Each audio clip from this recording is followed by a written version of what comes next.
My name is Padmakshi. I work with the incubation team at Nepal Communitaire. We are an innovation-led community hub based here in Kathmandu. We work with entrepreneurs primarily, but also innovators, problem solvers, change makers to help them try and test their ideas and build business models around it. Nepal Communitaire, like I said earlier, is an innovation-led community hub. Our flagship program is the incubator. So we run multiple incubation programs, working with entrepreneurs, especially startups and MSMEs, to help design sustainable business models, because sustainability is really at the core of what we do and what we believe in, and how sustainability then results into more resilient enterprises. But in addition to the incubation work, we also have a digital fabrication lab that again also supports innovators and change makers who want to come up with new ideas and new solutions around the environment and society. So coming back to our core program, incubation, and how that and tourism are sort of intertwined is. About a year ago, a huge thank you to Issy Mode. We started the Tourovation Hub, where we are currently, where we actually just completed our incubation program with 8 enterprises, providing them with seed funds to be able to integrate and adopt renewable energy solutions that will help them become more resilient in their businesses, as well as in their contribution to the environment and the society where they operate.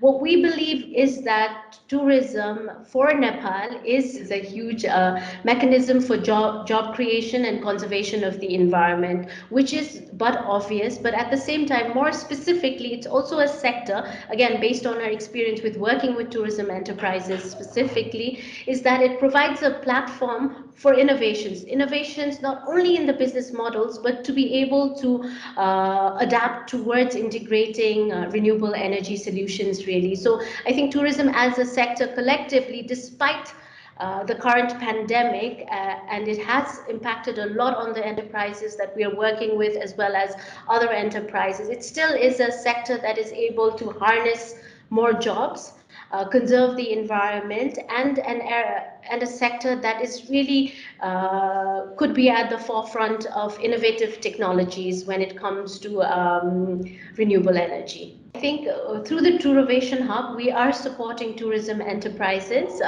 Tourism enterprises become more climate resilient, and how we do that is helping them develop business models that integrate renewable energy solutions. Hence, innovation is a very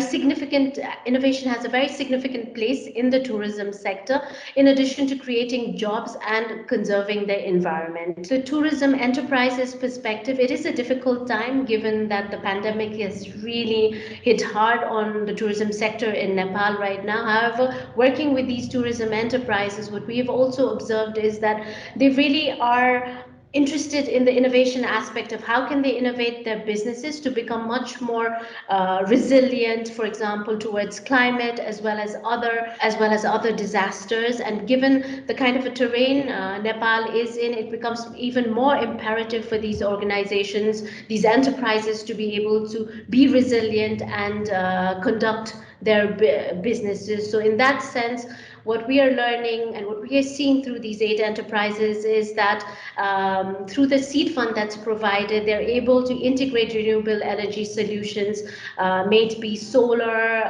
or may it be biogas, as well as more also towards clean water, how to reduce the consumption of single-use plastics. So we can kind of see different initiatives and strategies coming out of these businesses, and how they're really being able to innovate themselves in the midst of the pandemic. So that's really reassuring to a certain degree, to see that enterprises in a sector that's been heavily hit, they are able to look at innovation and be more positive about what's ahead for the tourism sector in Nepal to be more resilient.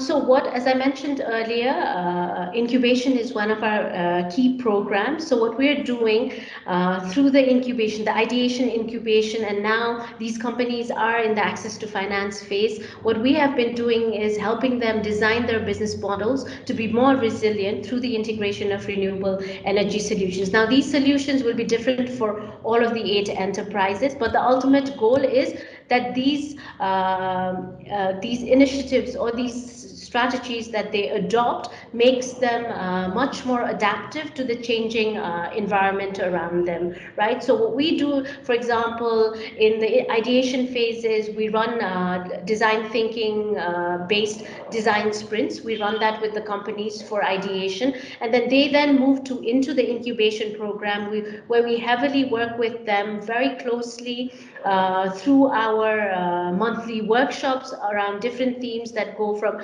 business modeling to gender equality and social inclusion, understanding GHG emissions, and more so the financial aspect of how these business models can then secure financing. So we tend to cover an eclectic set of topics through the incubation program, but at the core of it is really how does that then relate into developing their business models that, again, as mentioned earlier, contribute to the larger climate resilience goal, right? So that's what we do in the incubation program. And where we are at right now is the access to finance phase. So they've completed to go into securing investment, have the business plans. So with those business plans, now they're approaching banks, because these companies, rather than going towards much more private or angel investment, are keen on the subsidized loans that the banks in Nepal are right now providing, which is very sort of welcoming, and there is a lot of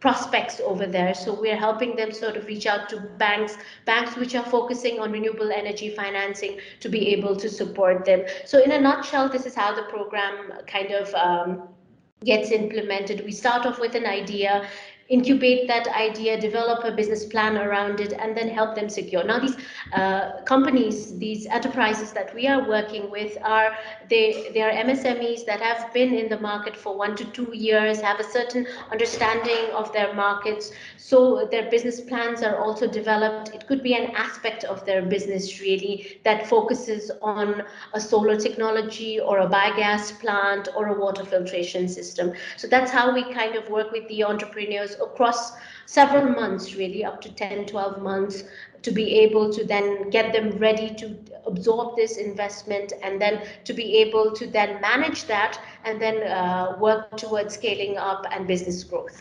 So I think with the business model from the get-go already, we are trying to instill the social and environmental perspectives into their value propositions, really, when they're thinking about their value proposition while designing the business model. Through the use of the business model canvases, they start thinking about what is the environmental impact that their business has, the business as a whole, what are the social impacts it has, and at the same time, what kind of revenues are they going to be able to generate by a particular introduction. Say, for example, if they are introducing a 1 kilowatt solar panel system, then what is the return on investment on that? What kind of implication does it have? So really not only focusing on an aspect, environmental or social, but really the whole narrative around sustainability. So what are the environmental initiatives? What are the social initiatives? Then that together support the business to be able to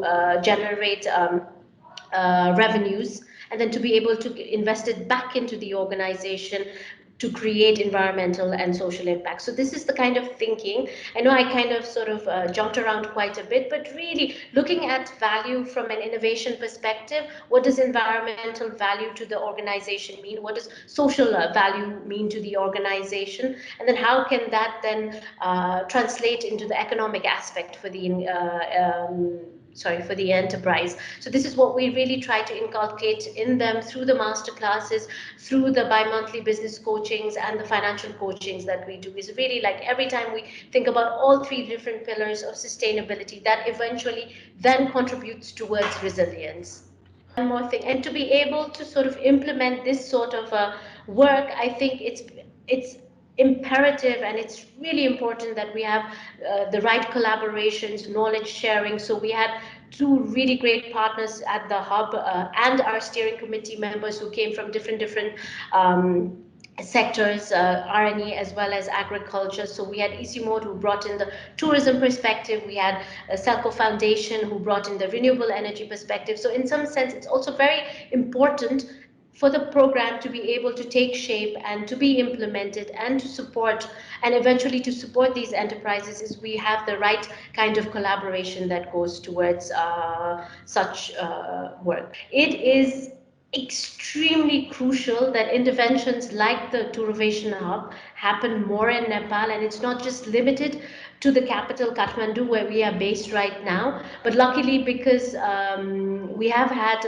enterprises joining in from different parts of Nepal, we have been fortunate for that. But to be able to really scale something like this out and to support more and more enterprises in remote parts of Nepal, especially where the environment really is at a vulnerable stage, is having platforms like the Tourovation Hub or incubators that are there to support the local enterprises, may it be startups, may it be MSMEs or SMEs really. So these are incubators.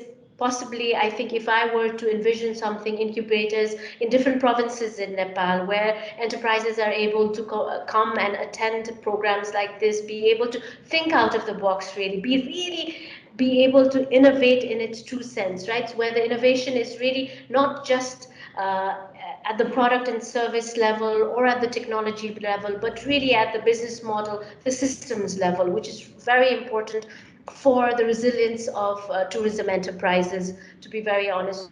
So I think one of the things that we've learned is it'd be great to have these kind of intervention programs in different other provinces of Nepal.